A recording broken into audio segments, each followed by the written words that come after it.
Всем привет и добро пожаловать на мой канал. Меня зовут Наталья. У меня сегодня немножко другая камера, поэтому будет чуть темнее. В этом видео я хочу показать подборку парфюмов, о которых меня спрашивали.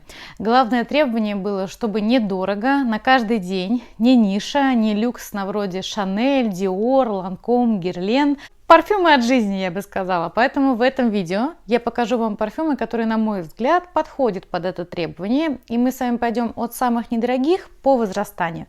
Поэтому, если вам интересно, обязательно оставайтесь. Первый парфюм, который хочу показать, а вернее парфюмерный спрей. Это парфюм от Victoria's Secret, который называется Love. Вот так он выглядит. Я знаю, что сейчас не купить Victoria's Secret оффлайн, я обязательно сейчас покажу альтернативы.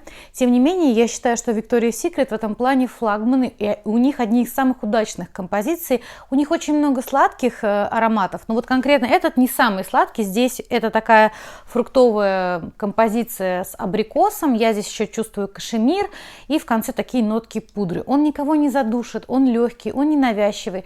Это такой отличный, простой, комфортный вариант, который вот на любое время, не только на лето. Он очень женственный, тихий и приятный. Итак, переходим к альтернативам Victoria's Secret. У меня в прошлом видео речь шла о бренде Bath & Body, и у них есть тоже всевозможные спреи. Вот у меня есть вот такой вот. Он называется Confetti Daydream. Ну, пусть вас не смущает слово конфетти, он действительно такой сладкий, это малина-груша. Он очень приятный, и он не химозный, не пахнет каким-то, знаете, освежителем для воздуха. Нет, это очень приятный, нежный, такой фруктовый, веселый аромат. В этом бренде, если конкретно этот аромат вы не найдете, там очень много всевозможных отдушек. Спрей. У меня есть еще один. Вот он, вот так он выглядит. Называется он Perfect Peony. Он пахнет пионом. Единственный с ним нюанс, это вот опять же эти вездесущие блестки. То есть они не удержались здесь. Я люблю блестки, но мне все-таки кажется, это как-то, наверное, под случай нужно. Поэтому, это не самый идеальный вариант. Еще есть бренд, который называется 4711. У них сейчас очень популярная линейка Aqua Colonia. Они все говорят, но это неудивительно. У них как раз вот эти такие одеколоны для женщин, ну и для мужчин. Самый популярный у них называется Waking Woods of Scandinavia. Его сделал Геза Шоин, в общем-то, автор всех молекул. Он в этом бренде несколько сделал ароматов. Но это вполне достойная, хорошая композиция. Я все думала купить там один с миндалем, по-моему, но он все время sold out. Его все время не купить, но тем не менее, когда он появится, я обязательно его приобрету. Эти парфюмы стоят где-то от 1000 до 2 с копейками, в зависимости от объема. И изначально вообще они продавались в Дугласе, в Германии, они там очень хорошо представлены. Но у нас они тоже наконец появились, поэтому присмотритесь, это неплохой вариант. Кстати, удивительно, что у нас не представлены парфюмерные спреи в изобилии. Я зашла в Летуаль, в Ривгош, в Золотое Яблоко, и там ничего подобного нету. Есть Миксит, у которого есть парфюмированные спреи, но они все либо с блестками, либо это масло. Также есть и в Роше, но там эта линейка их спреев дублирует отдушки их гели для душа, им уже столько лет, что все уже наизусть их знают, то есть, ничего нового они в этом плане не выпустили. Также я зашла еще в L'Occitane, они сказали, что у них была подобная продукция, но сейчас ее нет. Поэтому, на мой взгляд, ниша абсолютно пустая, и было бы здорово, если бы кто-то ее занял. Следующий парфюм, который я хочу показать, называется Tommy Girl от бренда Tommy Hilfiger. Вот так он выглядит.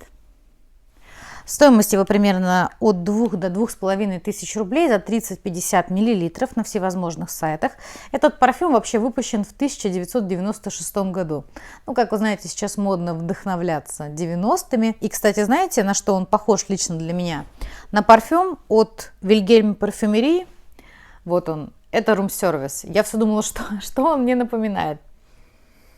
У них очень похожая направленность. Они не братья-близнецы, нет такого, что это идентичный аромат, но они очень похожи.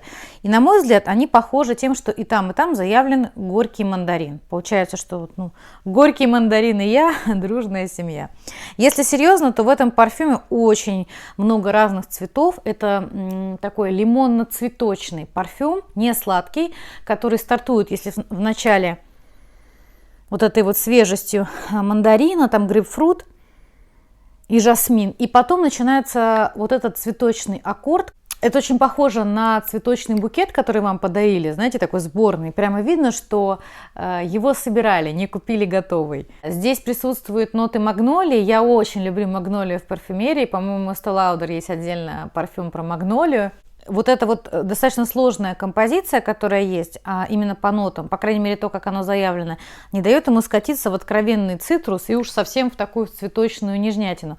Это очень такой сдержанный, хороший, свежий аромат, и на мой взгляд он звучит вполне современно. Он доступен везде, вы можете его потестировать, он есть в оффлайн-магазинах, поэтому, на мой взгляд, это хороший парфюм с достаточно современным звучанием вот в текущем году. Следующий парфюм, который я хочу показать, называется Into You for Her от бренда Calvin Klein. Посмотрите, какая красивая, необычная упаковка у них сделана.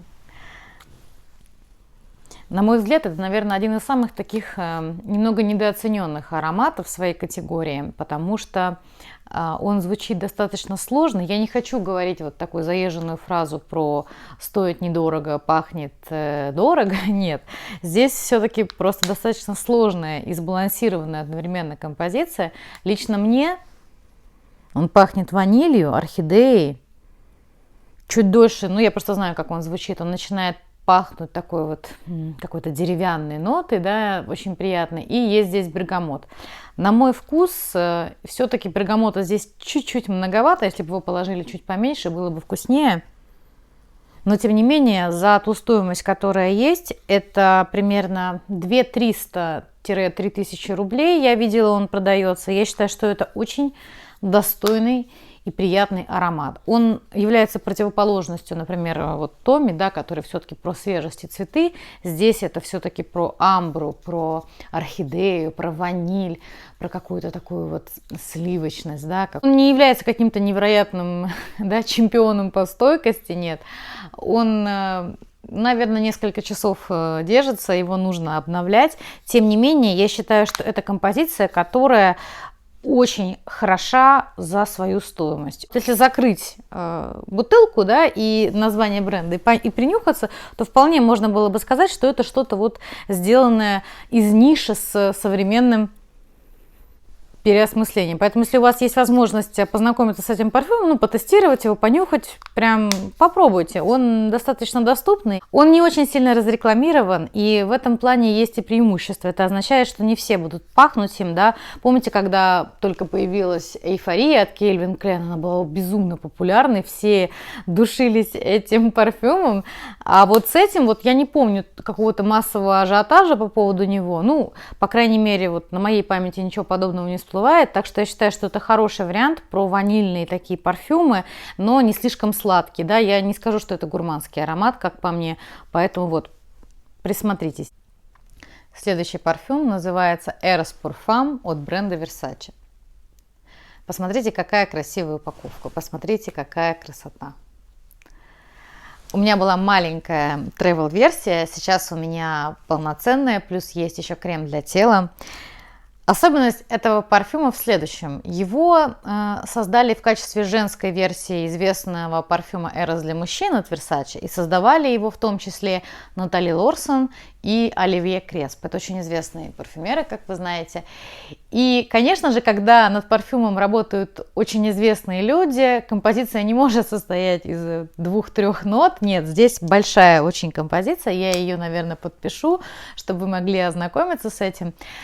Прежде чем я расскажу о своих впечатлениях, я хочу сказать следующее. На Фрагрантике есть очень классный отзыв на этот парфюм, который о том, что странно, что они назвали его Эрос, подразумевая некую эротику.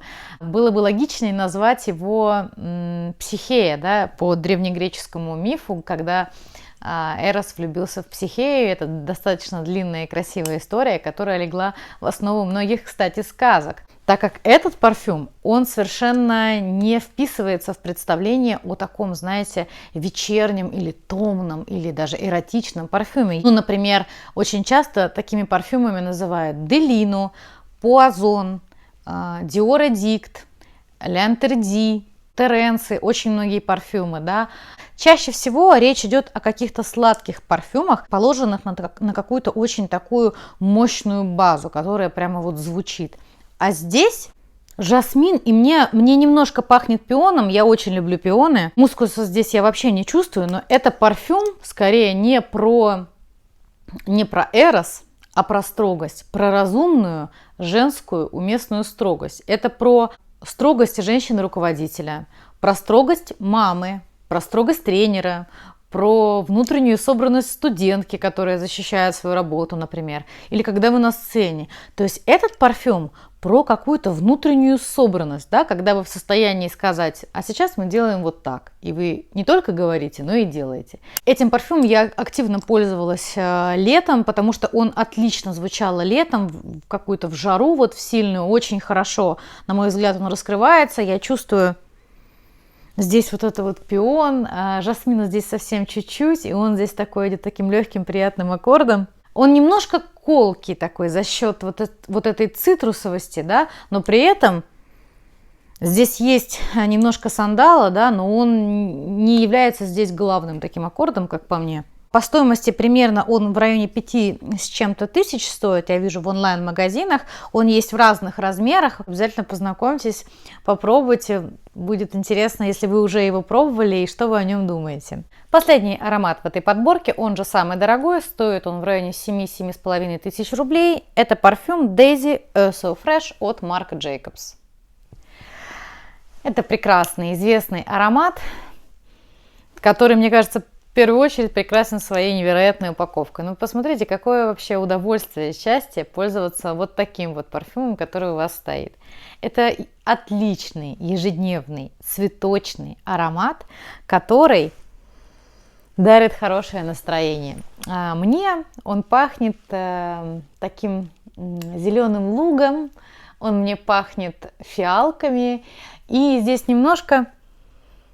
Для меня есть роза, но если с розой у нас не всегда складываются отношения, скажу вам честно, потому что очень часто она для меня, ну вот кислая очень, то здесь нет, здесь ее совсем чуть-чуть. Здесь, когда он усаживается, если вначале он пахнет очень свежо, очень цитрусово, да, сразу вот эти цветы, то вот буквально проходит 5 минут, и он становится таким пудровым, нежным. Знаю много людей, которые пользуются этим парфюмом, так вот все говорят о том, что у него отличный шлейф. То есть он присутствует, и он достаточно стойкий, несмотря вот на такую вроде свежую, нежную композицию. Нет, он вполне себе играет партию до конца. И это очень здорово, потому что, ну, не все парфюмы с цветочными композициями, да, отличаются такой вот, ну, невероятной стойкостью. Он женственный, он нежный, он красивый, он переливается, он не монотонный, в нем нет вот свербящей ноты какой-то неприятной, нет. На мой вкус, это очень хороший ежедневный аромат, который можно с собой взять, ну, куда угодно, и вы не прогадаете, поэтому Daisy это отличная находка за те деньги, которые его продают. Ну, конечно, приятно было бы какой-то со скидкой, но тем не менее. На этом у меня все. Большое вам спасибо за просмотр и желаю вам всего самого хорошего.